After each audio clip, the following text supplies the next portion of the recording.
ஆனா தமிழ்நாட்டு மக்களுக்கும் நமது ஈழத்து மக்களுக்கும் ஒரு சில பேருக்கு சில ஒற்றுமைகள் இருக்கு. என்னன்னு கேளுங்கள்.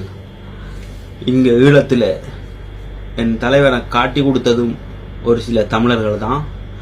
அங்க தமிழ்நாட்டில் சீமான வீழ்ச்சியடை வச்சதும் பல சில தமிழர்கள் தான்.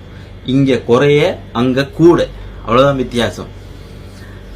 இப்போ காட்டி கொடுத்த ஆக்கள் கூட கவலைப்பட்டு கொண்டிருக்காங்க, இருந்திருக்கலாம் எங்க தலைவர் அப்படின்ட்டு.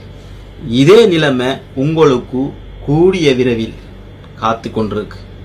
சரியா? கூடிய விரைவில் நீங்க யார வேணாண்டு ஒதுக்குறீங்களோ அவன்ட ஆட்சி தான் தமிழ்ல நடக்கும். பிஜேபி ஆட்டி வைப்பான். ஆற்ற பம்பர மாதிரி விஜய் இருப்பான்.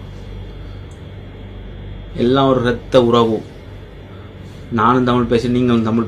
பல பேர், நிறைய பேர் எஸ்எம்எஸ் போட்டாங்க அப்படின்னு சொல்லலை. என்ன புரிஞ்சுக்கிட்டவங்க அப்படி போடலை. ஒன்று ரெண்டு பேர் போட்டிருந்தாங்க, என்னடாப்பா அவங்கள கட்சி நாம் தமிழர் கட்சியில பேரே இல்லை, ஆளே இல்லை, இடமும் இல்லை அப்படின்ட்டு. டேய், நான் அவங்களுக்கெல்லாம் ஒன்றே சொல்லிக்கொள்ள விரும்புகிறேன்.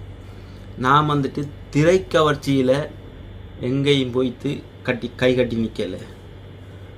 பிணத்துக்குள்ளேயும் ரத்தத்திலையும் சதையிலையும் எழும்பி வந்த ஒரு கட்சி.